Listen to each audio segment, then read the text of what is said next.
வணக்கம். கதையில் உங்களுடன் இணைவது நான் குமுதா மகேஷ். பரணி ரம்யாவின் நிச்சயதார்த்த ஏற்பாடுகள் தடபுடலாக நடந்து கொண்டிருக்க ரம்யாவின் ஃபோன் அழைப்பை ஏற்க முடியாமல் நண்பர்களின் வட்டத்திற்குள் சிக்கி தவித்த பரணி ஃபோன் ஒளி அளவை குறைத்து வைத்து அவள் அழைப்பை ஏற்றான். பட்டு வேஷ்டி சட்டையில் அப்படியே கல்யாண மாப்பிள்ள மாதிரி இருக்கீங்க என்று ரம்யா சொல்ல, ஜில்லு நீ எங்கடி இருக்க, நீ என்ன பார்த்துட்டு இருக்கியா என்று பரணியின் கண்கள் அவளை பார்க்கும் ஆவலில் தேட, ஜன்னலின் வழியே கை நிறைய வளையல்களுடன் அவள் மருதாணி விரல்கள் தெரிய நிமிர்ந்து பார்த்தான் பரணி. ஜொலிக்கும் முழு நிலவாய் அவள். பரணி ரம்யாவை மெய்மறந்து பார்த்து கொண்டிருக்க, அவன் சிலையாகி நின்றிருப்பதை பார்த்ததும் அவன் பார்வை பதிந்த இடத்தில் நண்பர்களும் பார்வையை திருப்ப, இத்தனை நாள் சுடிதாரில் சுற்றி திரிந்தவள் இன்று பட்டு சேலையில் மெழுகு பொம்மையாக அவளை பார்க்க பரணிக்கு 2 கண்கள் போதவில்லை. அவன் அவளையே பார்த்து கொண்டு நிற்க, ஓவென்ற நண்பர்களின் கூச்சலில் சுயத்திற்கு வந்தவன் போனில் அவளிடம் பேசினான். இவனுங்க தொல்லை வேற தாங்க முடியல, நான் உன்கிட்ட தனியா இருக்கும்போது பேசுறேன் என்று சொல்லி போனை வைக்க, அவளும் ஜன்னல் வழியே நடப்பதை பார்த்து கொண்டுதான் நின்றிருந்தாள். பரணி நண்பர்களிடம் படும் பாட்டை பார்த்தவள் லேசாக புன்னகைத்து விட்டு சரி என்று போனை வைத்தாள். இப்போது பரணியும் நண்பர்களுடன் சேர்ந்து கலந்து உரையாட ஆரம்பித்து விட்டான். அவன் காதல் கதையை சொல்லாமல் அவர்கள் அவனை விட்டபாடில்லை. அவனுக்கும் வேறு வழி இல்லை. கூட்டத்தில் வசமாக மாட்டிக்கொண்டான். எல்லோரும் அவரவர் வேலைகளில் பிஸியாக இருக்க, வீட்டின் வெளியில் நின்று கையில் போனை வைத்து கொண்டு யாருக்கும் மெசேஜ் டைப் செய்து கொண்டிருந்தான் சக்தி. அவனை தேடி வந்த ராகவேந்தர், சக்தி இங்க என்ன பண்ணிட்டு இருக்க, கல்யாணி உன்னை தேடிட்டு இருக்கா என்று சொல்ல, ஒரு முக்கியமான போனுக்காக வெயிட் பண்ணிட்டு இருக்கேன் சித்தப்பா, இதோ இப்ப போறேன் என்று அவன் சொல்லி முடிப்பதற்குள் அவன் எதிர்பார்த்த அந்த அழைப்பு வந்துவிட, முகமலர்ச்சியுடன் போன் அழைப்பை ஏற்றவன், ஜெகன் நான் அனுப்பின போட்டோவை பாத்தியா, எனக்கு இம்மீடியட்டா இன்னைக்கு சாயங்காலத்துக்குள்ள அந்த போட்டோல இருக்கிற மாதிரி ஒரு டிசைன் வேணும், டிக்டோ அதே மாதிரி இருக்கணும் என்றான். நீ அனுப்பின போட்டோவை பார்த்தேன், ஆனா என்கிட்ட அந்த டிசைன்ல புடவை இல்லை, ஆனா வேற எங்க கிடைக்கும்னு கேட்டு உனக்கு ரெடி பண்ணி அனுப்பி வைக்கிறேன் சக்தி என்று சொன்ன ஜெகன் சக்தியின் நண்பன். தென்னிந்தியாவில் கோயம்புத்தூர் உட்பட பல இடங்களில் தன் கிளைகளை பரப்பி பறந்து விரிந்திருக்கும் பிரபலமான ஜவுளி கடையின் இளம் வாரிசு ஜெகன்.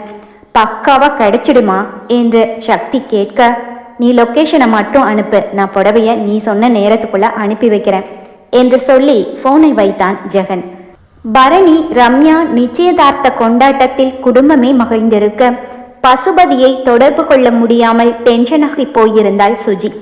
அந்த பேப்பரில் கொடுக்கப்பட்ட எண்ணிற்கு அழைக்கும் போதெல்லாம் ஸ்விட்ச் ஆஃப் என்றுதான் வந்தது. 2 முறை முழுவதுமாய் ரிங் போய் யாரும் எடுக்கவில்லை. இது 1.5 வருடங்களுக்கு முன் வந்த பேப்பர். இந்த மொபைல் எண்ணை மாற்றி இருப்பார்களோ என்று யோசனை கூட அவளுக்கு வந்தது. இப்போது அவளுக்கு வேறு வழியே இல்லை. பேப்பரில் கொடுக்கப்பட்டிருந்த ஊரின் விலாசத்தை பார்த்தாள்.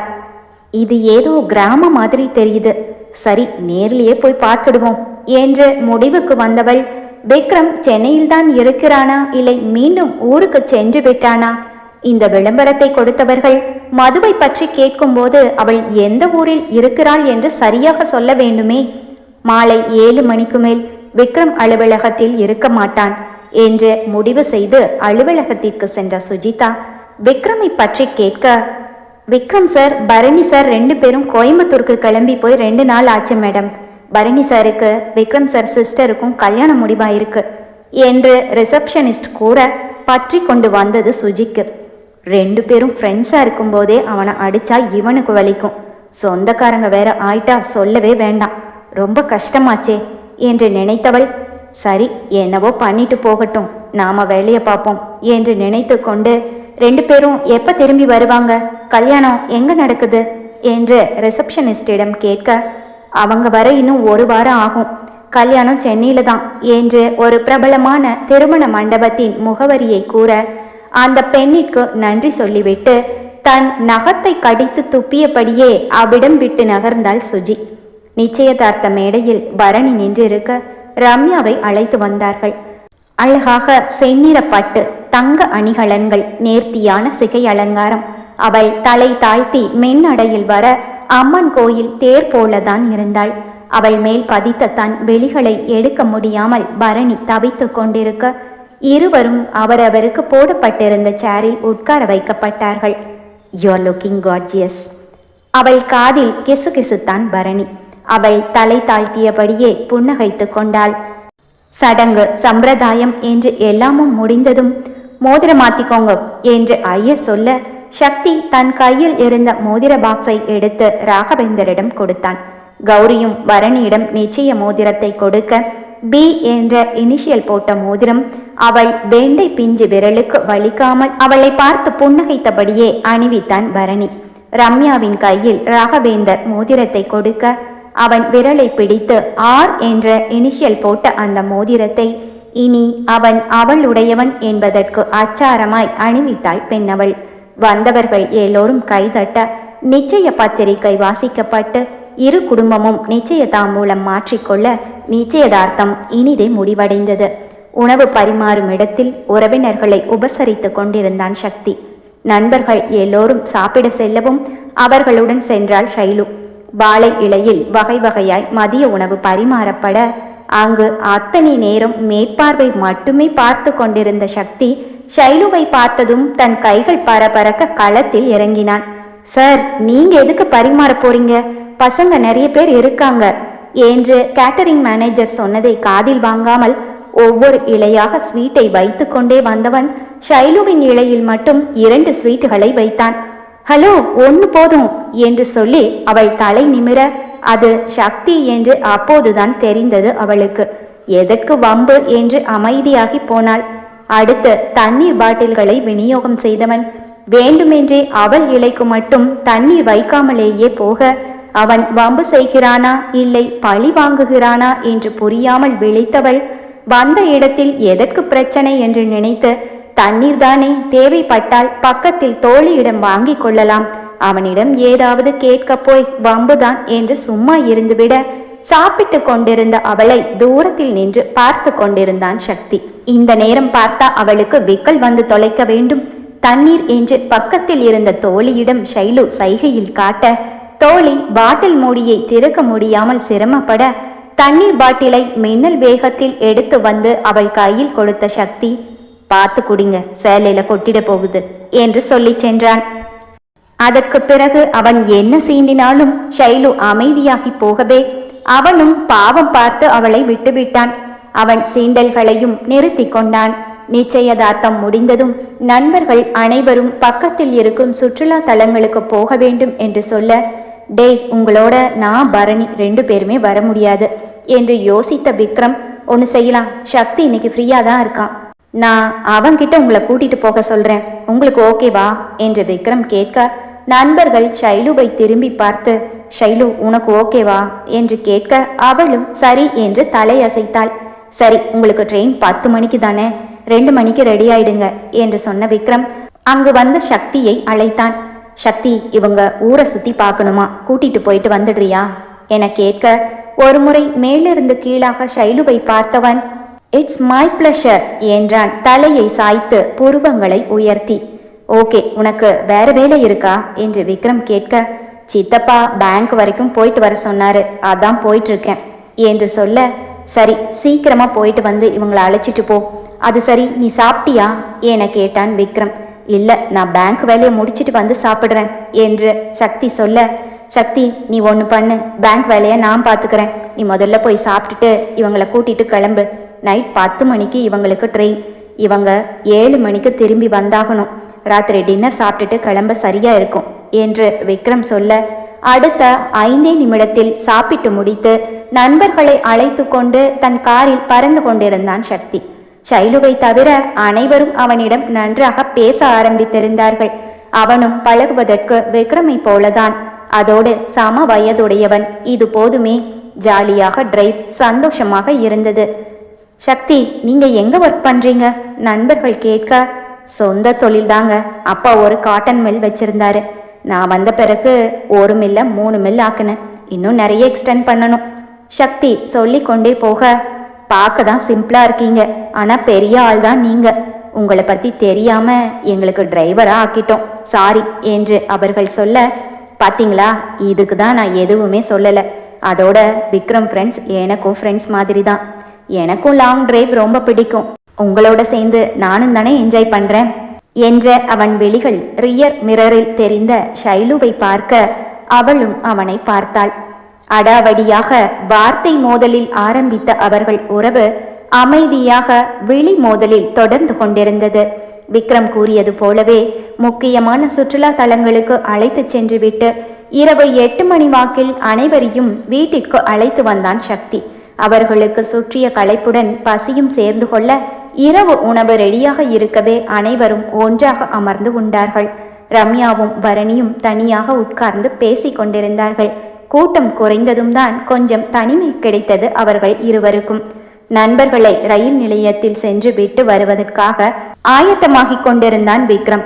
எல்லோரும் அவரவர் லக்கேஜ்களை எடுத்துக்கொண்டு வெளியில் வர கையில் குழந்தையுடன் பதட்டமாக வந்தாள் மது. குழந்தை தேம்பி தேம்பி அழுது கொண்டிருக்க, மாமா என்னன்னு தெரியல, யஷ் 1 மணி நேரமா விடாம அழுதுகிட்டே இருக்கான். நான் அப்பா அம்மா பாட்டின்னு எல்லாருமே சமாதானம் செஞ்சு பார்த்துட்டோம் என்று தன் அழுகையை கட்டுப்படுத்தி கொண்டு அவள் கூற, என்ன ஆச்சு செல்லக்குட்டிக்கு, ஏன் அலறீங்க, இங்க கொடு என்று குழந்தையை வாங்கிய விக்ரம் அவனை சமாதானப்படுத்த முயல அவன் முயற்சியும் பலனில்லாமல் தான் போனது. ஃபீவர் இருக்கா என்று குழந்தையின் முதுகில் கை வைத்து பார்த்த விக்ரம், இல்லையே, டெம்பரேச்சர் நார்மலாக தான் இருக்கு, பின்ன ஏன் அலறா, சாப்பாடு ஒத்துக்கலையோ என்று மதுவை பார்த்து கேட்க, இல்லை மாமா, அவனுக்கு நான் சத்துமாவு கஞ்சியும் பாலும் தான் கொடுத்தேன், ஃபங்க்ஷன் சாப்பாடு கொடுக்கல என்று மது சொல்ல, சரி கொஞ்ச நேரம் இரு, நான்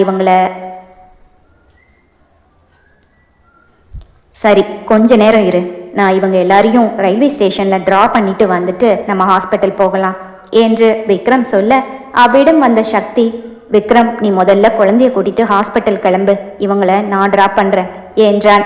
ஓகே சக்தி, பார்த்துக்கோ என்று சொல்லிவிட்டு விக்ரம் மதுவையும் குழந்தையையும் அழைத்து கொண்டு மருத்துவமனைக்கு கிளம்பினான்.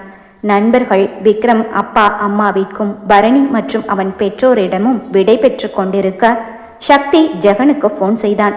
என்னடா ஆச்சு, 3 மணிக்கு அனுப்புறேன்னு சொன்னேன், இப்போ மணி ராத்திரி 8, இன்னும் கொஞ்ச நேரத்துல அவங்க எல்லாரும் கிளம்பிடுவாங்க என்று சொல்ல, சாரிடா சக்தி, நீ அனுப்பின டிசைன்ல புடவைய தேடுறதுக்கு தாண்டா இவ்வளவு லேட் ஆயிடுச்சு, ஆனா எப்படியோ புடவை கிடைச்சிருச்சு, இதோ நீ சொன்ன லொக்கேஷனுக்கு பையனை இப்பவே அனுப்புறேன் என்று ஜெகன் சொல்ல, புடவை கிடைச்சிருச்சா, வெரி குட் என்றவன், இந்த லொக்கேஷனுக்கு வேண்டாம், நான் இப்போ இங்க இருந்து கிளம்பிடுவேன், ரயில்வே ஸ்டேஷனுக்கு வர சொல்லு என்று ரயில் நிலையத்தில் ஒரு இடத்தை லேண்ட்மார்க் கூறிவிட்டு, லேட் பண்ணிட மாட்டானே என்று சக்தி கேட்க, இங்க இருந்து ரயில்வே ஸ்டேஷன் 20 நிமிஷம்தான், நீ அனுப்பின லொக்கேஷன்ல இருந்தும் நீ வரதுக்கு 20 நிமிஷம்தான் ஆகும், ஸோ கரெக்டா நீ ரயில்வே ஸ்டேஷனை ரீச் ஆகும்போது அவனும் வந்துடுவான், இதுதான் அவனோட ஃபோன் நம்பர், உன்னோட நம்பரையும் அவன்கிட்ட கொடுத்துருக்கேன், ரீச் ஆனதும் உனக்கு கால் பண்ணுவான் என்று பேசிவிட்டு ஜெகன் போனை வைக்க, சக்தி விக்ரமின் நண்பர்களை காரில் ஏற்றிக்கொண்டு ரயில் நிலையம் கிளம்பினான்.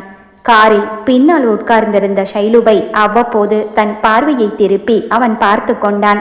அவள் சென்னை கிளம்புவதற்குள் எப்படியாவது அவளிடம் கரைப்பட்ட அந்த பட்டு புடவைக்கு பதிலாக அதேபோல் புதிதாக ஒன்றை வாங்கி கொடுத்து விட வேண்டும் என்று அவன் மனதில் எண்ணிக்கொண்டிருக்க, அது நடக்குமா என்றுதான் தெரியவில்லை. ரயில் நிலையத்தை அடைந்ததும் அவர்கள் சென்னை செல்ல வேண்டிய ரயில் ஏற்கனவே வந்திருக்க, சக்திக்கு நன்றி சொல்லி நண்பர்கள் அவனிடம் பேசிக் கொண்டிருந்தார்கள். அவனோ ஜெகன் அனுப்பிய பையனின் வருகைக்காக தன் கண்களை சுழல விட்டு அவ்வப்போது நேரத்தை தன் கை கடிகாரத்தில் பார்த்து கொண்டே நின்றிருந்தான். ரயில் கிளம்ப தயாராக சக்தியிடம் விடை பெற்று கொண்டு எல்லோரும் செல்ல, ஷைலுவோ அவனிடம் என்ன சொல்வது, எப்படி சொல்வது என்று யோசனையோடு நின்றிருந்தவள் மற்றவர்கள் கிளம்புவதை பார்த்ததும் தலையசைத்து கண்ணாலேயே அவனிடம் விடை பெற, அவனுக்குத்தான் புடவையை கொடுக்காமல் அவளை அனுப்ப மனம் வரவில்லை. ஆனால் புடவைதான் இன்னும் வந்து சேரவில்லையே, ஜெகன் கடைசியில சொதப்பிட்டானே என்று சக்தி முணுமுணுக்க, அவன் யோசனையோடு பதில் சொல்லாமல் நின்று கொண்டிருப்பதை பார்த்ததும், நான் கிளம்புறேன், பாய் என்று வாய் வார்த்தையில் சொல்லிவிட்டு அவளும் சென்று ரயிலில் ஏறிக்கொண்டாள். அவர்களுக்காக புக் செய்யப்பட்டிருந்த இருக்கையில் சென்று எல்லோரும் அமர்ந்து கொண்டனர். சக்தியின் போன் அடித்தது. சார் எங்க இருக்கீங்க? ஜெகன் சார் அனுப்பினாரு என்று சொன்னவனுக்கு தான் இருக்கும் இடத்தை சக்தி கூற அவனும் அடுத்த வினாடியே அவிடம் வந்து சேர்ந்து விட்டான். அவனிடமிருந்து மகிழ்ச்சியாக புடவை இருந்த கவரை பெற்று கொண்டவன் அதே புடவைதானா என்று தன் மொபைலில் இருந்த போட்டோவையும் புடவையையும் திறந்து ஒரு முறை பார்த்து ஊர்ஜிதம் செய்து கொண்டிருக்க சென்னை செல்லும் ரயில் மெதுவாக நகர ஆரம்பித்தது. ஓ மை காட் என்று வேகமாக ஓடியவன் அவர்கள் இருந்த பெட்டியை எட்டி பிடிப்பதற்குள் மூச்சிறைத்தது. சக்தி கையில் கவருடன் ஓடி வருவதை பார்த்த நண்பர்கள் தன் நெற்றியை சுருக்க, டேய் யாராச்சும் ஏதாச்சும் மிஸ் பண்ணிட்டு வந்துட்டீங்களா? சக்தி ஓடி வராரு என்று ஒருவன் கேட்க மேல் மூச்சு கீழ் மூச்சு வாங்க சக்தி ரயிலில் ஏறி இருந்தான். உள்ளே வந்தவன் வேகமாக ஷைலுவிடம் ஓடி வந்து கையில் இருந்த புடவை கவரை கொடுத்து விட்டு எல்லோரையும் பார்த்து ஒரு முறை புன்னகைத்து விட்டு இறங்கி கொண்டான். என்ன நடக்கிறது என்று யாருக்கும் எதுவும் புரியவில்லை. அவன் கொடுத்த கவரை திறந்து பார்த்த ஷைலுவிற்கு விஷயம் புரிந்துவிட்டது. புடவையை வைத்துவிட்டு ரயில் வாயில் படிக்கு ஓடியவள் சக்தியை பார்த்து புன்னகைக்க தன் பேண்ட் பாக்கெட்டில் இரு கைகளையும் விட்டபடி அவன் நின்றிருந்தான். அவன் பார்வை ஷைலுவை எதிர்பார்த்து தான் காத்திருந்தது. அவன் நினைத்தது போலவே அவளும் வந்து படியில் நின்றிருக்க அவன் இதயம் துள்ளி குதித்தது. ரயில் தூரம் செல்ல செல்ல அவர்களுக்குள் இடைவெளி என்னவோ அதிகம்தான் ஆனது. ஆனால் இதயங்கள் இரண்டும் நெருங்க ஆரம்பித்திருந்தது. நிச்சயதார்த்தம் முடிந்த பிறகும் பரணியின் குடும்பம் கோயம்புத்தூரில் தான் இருந்தார்கள். பரணி பாதியில் விட்ட ஹோட்டலை விலைக்கு வாங்கும் டீலிங்கை முடித்துவிட்டு கிளம்புவது என்றுதான் அவர்கள் ஏற்கனவே முடிவு செய்திருந்தார்கள். அடுத்து இன்னும் 15 நாட்களில் திருமணம் என்பதால் வேண்டிய பொருட்களை வாங்குவதற்காக விக்ரமின் குடும்பமும் பரணியின் குடும்பமும் ஷாப்பிங் சென்றிருந்தார்கள். ஷாப்பிங் முடித்து அனைவரும் சாப்பிட்டு கொண்டிருக்க சீக்கிரம் சாப்பிட்டு முடித்த ரம்யா மதுவின் மடியில் இருந்த குழந்தையை வாங்கி கொண்டாள். நீங்க சாப்பிடுங்க, நான் அவனை வெளியில கூட்டிட்டு போறேன் என்று குழந்தையை கொஞ்சியபடியே அவள் வெளியில் சென்று நின்று கொண்டிருக்க தன் பைக்கை பார்க்கிங்கில் நிறுத்திவிட்டு பைக் சாவியை ஒற்றை விரலால் சுற்றியபடியே உள்ளே வந்து கொண்டிருந்தான் கார்த்தி. ரம்யாவை பார்த்ததும் ஒரு நொடி அதிர்ந்தவன் பின் மகிழ்ந்து அவளை பார்த்து புன்னகைத்தபடியே அவள் எதிரில் வந்து நின்றான்.